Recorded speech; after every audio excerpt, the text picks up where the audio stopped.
जय हिंद साथियों, welcome to self study classes with Sumit Jain YouTube channel में आप सभी का स्वागत है। दोस्तों, आज का वीडियो फिर से स्टार्ट हो चुका है और सभी लोगों को वीडियो को लाइक करना है, शेयर भी करना है। टॉप 30 प्रश्नों पर हमारा ये रोज जो है प्रश्न पत्र अपन हल करते हैं, ठीक है। तो सभी लोगों के लिए सबसे पहले तो लाइक करना है, वीडियो को शेयर कर देना है। जो भी हमारे नए साथी हैं, स्टार्ट होने वाला है आज का वीडियो। तो सभी लोगों को सबसे पहले तो 4 विकल्प आपको दिए जाएंगे, प्रश्न होगा और आपको उत्तर कमेंट में बताना होगा और लास्ट में बताना होगा कि आपने कितने प्रश्न अटेम्प्ट किए हैं और उत्तर जो आपको बने हैं वो कितने बने हैं, ठीक है। चलिए तो स्टार्ट करते हैं दोस्तों आज का ये वीडियो। आपका पहला प्रश्न है, मध्य प्रदेश में इसरो की मास्टर नियंत्रण इकाई कहाँ स्थित है? आपको बताना है। अंतरिक्ष एजेंसी जो इसरो है और इसरो का मुख्यालय सभी को पता है ये बेंगलुरु में है। और इसरो की जो मास्टर नियंत्रण इकाई कहां पर स्थित है? मध्य प्रदेश में इंदौर में, भोपाल में, सागर में या फिर जबलपुर में। तो 4 विकल्प हैं, 4 में से एक का चयन सभी लोगों को करना है।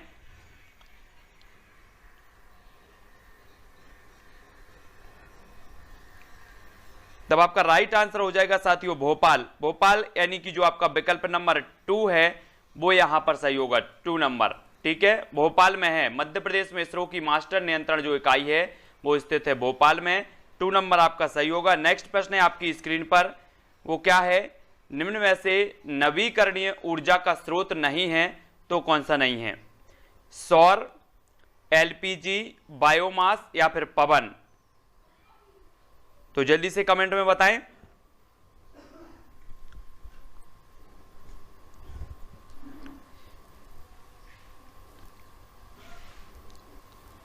तब अधिकांश लोगों ने उत्तर जो बताया है वो बताया है बी नंबर, यानी कि एलपीजी आपका बिल्कुल सही हो जाएगा, है ना। ए नवीकरणीय ऊर्जा का स्रोत नहीं है तो कौन सा नहीं है? एलपीजी। और बा नंबर जिन्होंने भी बताया उनका आंसर बिल्कुल यहां पर सही हो जाएगा। अगला क्वेश्चन है आपकी स्क्रीन पर, निम्न में से कौन से औषधीय पौधे मध्य प्रदेश में पाए जाते हैं? एक घृत कुमारी, नागर मोथा, उक्त दोनों या इनमें से कोई नहीं। तो कौन से औषधीय पौधे हैं जो मध्य प्रदेश में पाए जाते हैं? 4 विकल्प में से हमें चयन करना है। तब आपका राइट आंसर क्या हो जाएगा? तो अधिकांश लोगों ने फार्मूला को अपनाया और बोले सर कि जहां उपर्युक्त दोनों आता है, उक्त दोनों आता है, वहां तो दोनों होता है। तो अधिकांश जगह पर उक्त दोनों ही होता है, लेकिन कई समयों पर कई जगहों पर उक्त दोनों नहीं होता। अगला क्वेश्चन देखो, निम्न में से कौन सी नदी पन्ना बाघ अभ्यारण्य से गुजरती है? आपको पता होगा पन्ना जो है, पन्ना में मजगवा में जो है हीरा की खान है पन्ना, और पन्ना राष्ट्रीय उद्यान भी है। इसमें से कौन सी नदी गुजरती है? कैन गुजरती है, नर्मदा गुजरती है, सोन या फिर चरण गंगा? 4 विकल्प में से चयन करना है।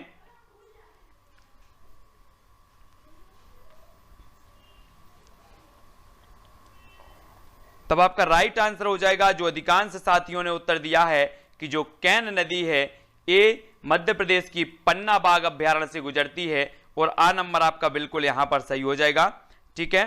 अगला क्वेश्चन है, निम्न में से कौन सा टूर्नामेंट टेनिस से संबंधित है? आई लीग, डेविस कप, संतोष ट्रॉफी या फिर डूरंड कप? टेनिस से बताना है आपको, टेनिस से संबंधित है तो कौन सा है? 4 में से चयन करेंगे सभी लोग।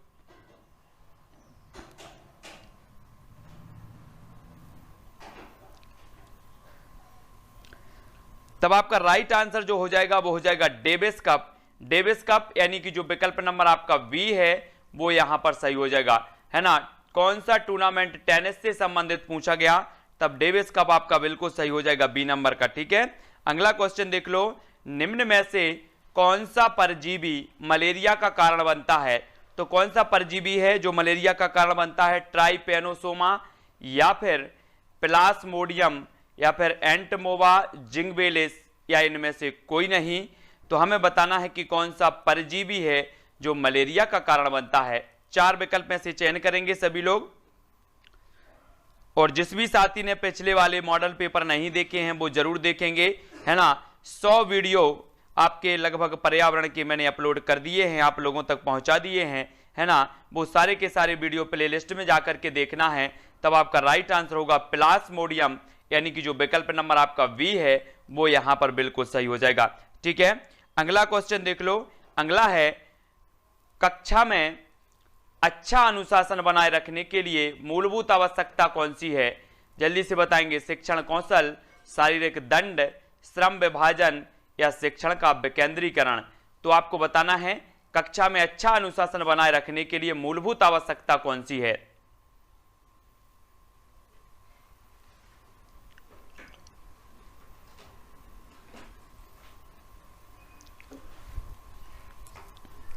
तब आपका राइट आंसर हो जाएगा शिक्षण कौशल। शिक्षण कौशल यानी कि जो विकल्प नंबर आपका आ है, ए नंबर है, वो यहां पर सही हो जाएगा। ठीक है, शिक्षण कौशल आपका बिल्कुल सही होगा। अच्छा अनुशासन बनाए रखने के लिए जो मूलभूत आवश्यकता वो शिक्षण कौशल है। ए नंबर बिल्कुल राइट आंसर। अगला क्वेश्चन देख लो। विश्व जल दिवस कब मनाया जाता है? आपको बताना है 22 अप्रैल को, 22 मार्च को, 22 मई को या इनमें से कोई नहीं। तो जल्दी से बताएंगे विश्व जल दिवस कब मनाया जाता है?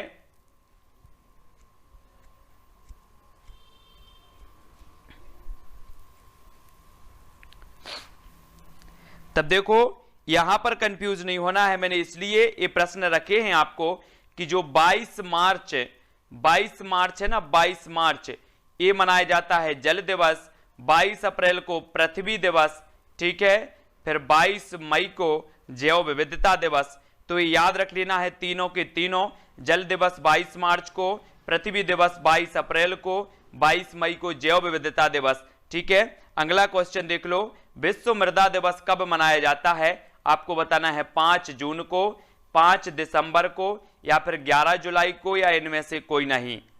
विश्व मृदा दिवस हमें बतानी है। प्रश्न क्रमांक 9 का आंसर आपका क्या हो जाएगा?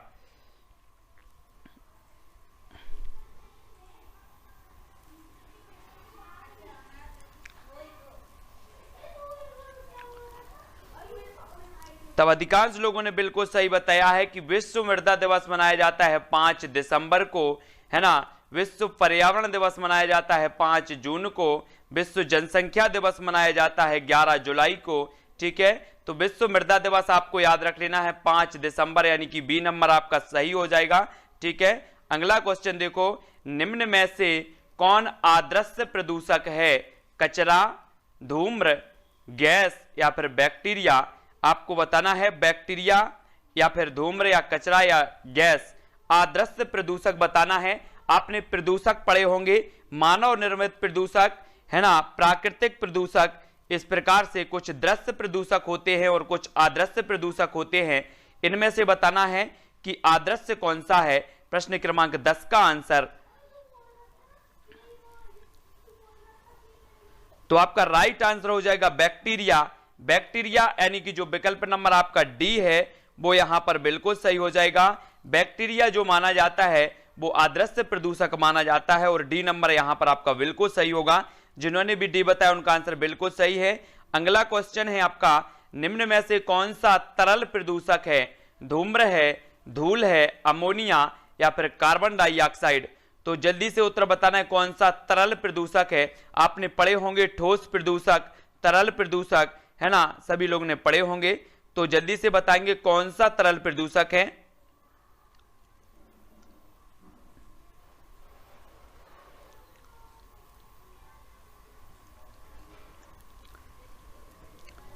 तब आपका बिल्कुल सही आंसर हो जाएगा क्या? अमोनिया। अमोनिया यानी कि जो विकल्प नंबर आपका बी है वो यहां पर सही हो जाएगा। बी जिन्होंने भी बताया अमोनिया ये तरल प्रदूषक माना जाता है। ठीक है, अगला क्वेश्चन देख लो। रेडियोधर्मी प्रदूषण मापने की इकाई है तो कौन सी इकाई है? रोंटजन, डॉप्सन, डेसिबल या इनमें से कोई नहीं। प्रश्न क्रमांक 12 का उत्तर हमें बताना है। रेडियोधर्मी प्रदूषण मापने की इकाई क्या है?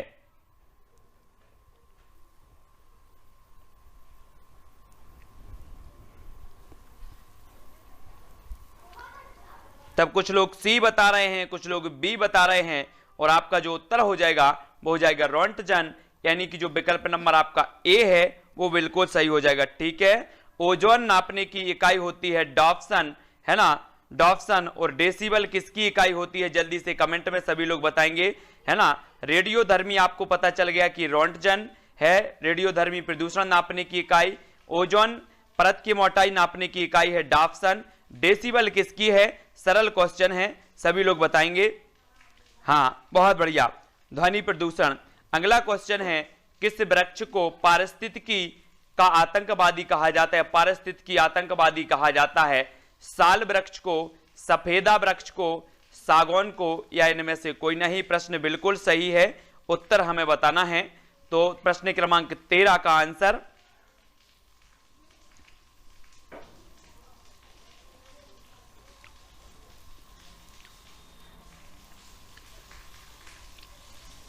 तब आपका राइट जो आंसर हो जाएगा साथियों कि किस वृक्ष को पारिस्थितिकी आतंकवादी कहा जाता है, तो वो कहा जाता है सफेदा, यानी कि जो विकल्प नंबर बी है वो आपका सही हो जाएगा। ठीक है, बी नंबर का जिन्होंने भी बताया है उनका आंसर बिल्कुल सही है। बढ़ते हैं अगले क्वेश्चन की ओर। कौन से देश में सबसे अधिक अम्ल वर्षा, कौन सा देश जो है सबसे अधिक अम्ल वर्षा से प्रभावित है, अमेरिका, रूस, नॉर्वे, स्वीडन, चीन, भारत, या इनमें से कोई नहीं। हाँ, यूकेलिप्टस कहते हैं, सफेदा वृक्ष को यूकेलिप्टस कहा जाता है ना, और उसे पारिस्थितिकी का आतंकवादी भी कहा जाता है। और प्रश्न क्रमांक 14 का आंसर हमें बताना है। तब आपका जो राइट आंसर हो जाएगा साथियों वो क्या हो जाएगा, बिल्कुल सही हो जाएगा आपका कौन सा, नॉर्वे एवं स्वीडन, यानी कि जो आपका विकल्प नंबर 2 है वो यहां पर बिल्कुल सही होगा। ठीक है, अगला क्वेश्चन है आपकी स्क्रीन पर, अम्ल वर्षा सबसे पहले किस देश में हुई थी, नॉर्वे में, स्वीडन में, भारत में, या इनमें से कोई नहीं। आज आपकी 9 बजे जो क्लास होगी, प्रथम भाषा हिंदी की क्लास होगी 9 बजे। ठीक है, प्रथम भाषा हिंदी की और रोज होगी आपकी। तो ठीक है, बहुत बढ़िया। तो अगला क्वेश्चन देखो, अगला आपका उत्तर हो जाएगा क्या है, स्वीडन में हुई थी, यानी कि बी नंबर जो है आपका बिल्कुल सही हो जाएगा। ठीक है, सबसे पहले जो अम्ल वर्षा हुई थी वो स्वीडन में हुई थी, और नॉर्वे और स्वीडन ये अम्ल वर्षा से प्रभावित हैं दोनों, और स्वीडन में सबसे पहले हुई थी, तो बी नंबर यहां पर आपका सही हो जाएगा। ठीक है, हाँ अगला क्वेश्चन देखो, अम्लीय वर्षा के कारण जिम्मेदार प्रमुख गैसें हैं तो कौन सी हैं, नाइट्रोजन ऑक्साइड, सल्फर डाइऑक्साइड, दोनों, या इनमें से कोई नहीं।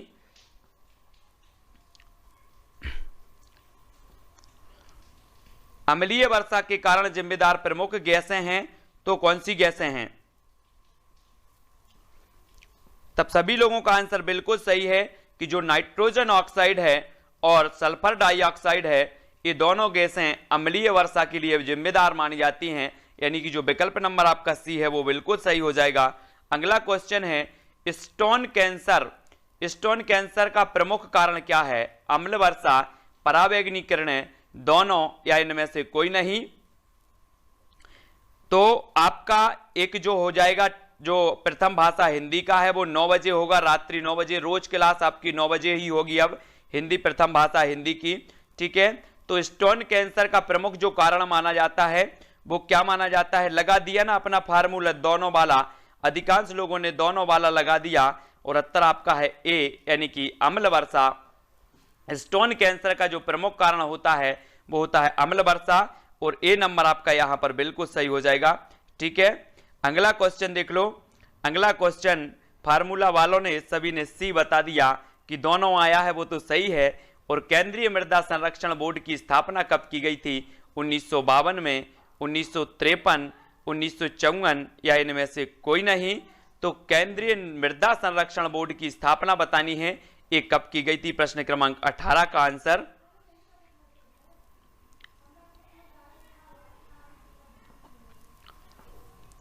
तो 18 का जो आंसर हो जाएगा 1953, 1953, यानी कि जो केंद्रीय मृदा संरक्षण बोर्ड की स्थापना हुई थी वो 1953 में हुई थी, है ना। और जो लाइक नहीं करते हैं उनको देख लूंगा, लाइक जरूर कर लेना है सभी लोगों को।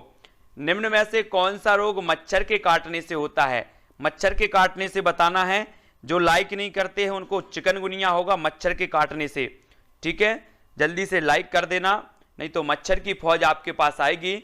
और निम्न में से कौन सा रोग है जो मच्छर के काटने से होता है, तो कौन सा होता है, सभी लोगों ने बता दिया कि सर चिकनगुनिया भी होता है, हुआ था, मलेरिया भी होता है, डेंगू भी होता है, यानी कि जो सभी है वो बिल्कुल सही हो जाएगा। अगला क्वेश्चन है आपकी स्क्रीन पर, निम्न में से कौन सा रोग मच्छर के काटने से होता है? तो ये तो होता ही है चिकनगुनिया, है ना।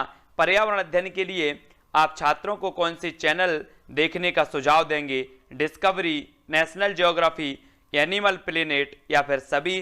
तो आप बताएंगे पर्यावरण अध्ययन का अगर करना है, मैं अगर कोई बच्चा हूं और आपसे पूछता हूं कि पर्यावरण अध्ययन करना है, कौन सा चैनल देखूं, तो आप लोग क्या सुझाव देंगे? सभी को बताना है। तब आपका राइट आंसर क्या हो जाएगा?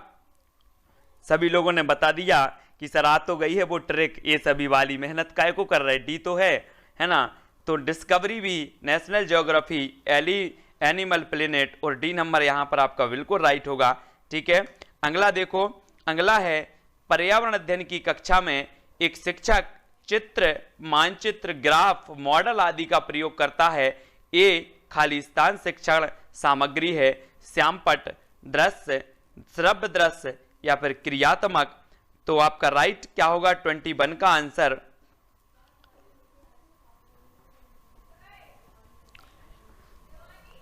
तब अधिकांश लोगों ने बिल्कुल सही बता दिया है कि सर चित्र को भी देखा जाता है, मानचित्र को भी देखा जाता है, ग्राफ को और मॉडल को सभी को देखा जाता है। अब जिन्हें देखा जाता है तो वो दृश्य कहलाएंगे, है ना। यानी कि जो आपका बी नंबर है वो बिल्कुल सही होगा।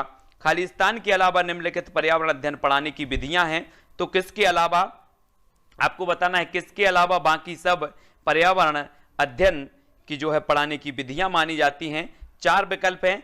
पहला है समस्या समाधान, दूसरा व्याख्यानों द्वारा स्पष्ट करने, सहयोगात्मक अधिगम या फिर निर्देशित खोज।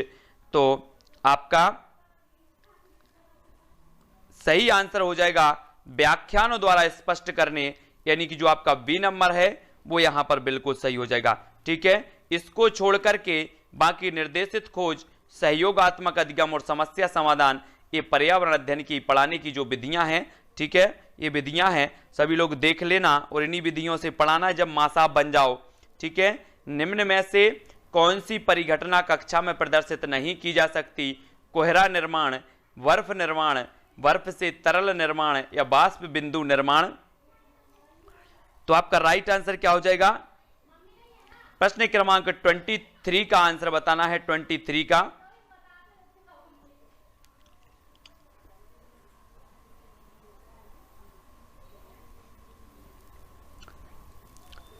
तब आपका सही आंसर होगा कोहरा निर्माण, यानी कि जो विकल्प नंबर 1 है।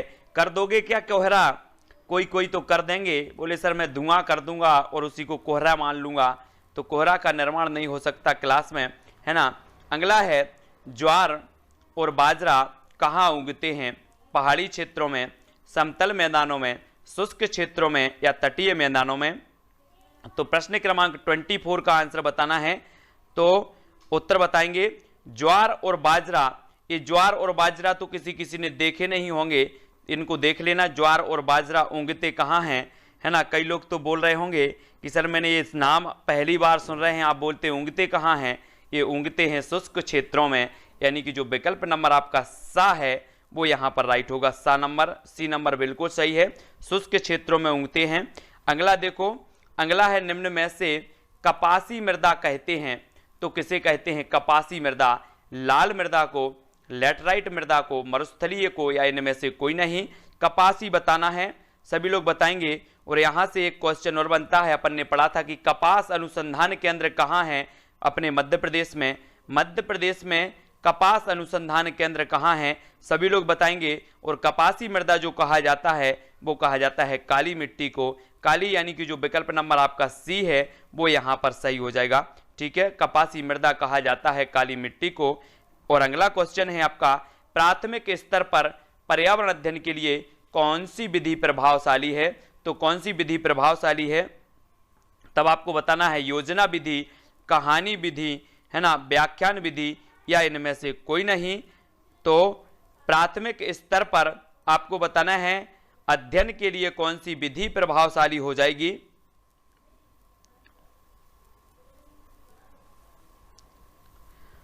तब आपका बिल्कुल सही आंसर हो जाएगा कहानी विधि। कहानी विधि यानी कि जो विकल्प नंबर आपका बी है वो बिल्कुल सही हो जाएगा। कहानी विधि आपका सही है।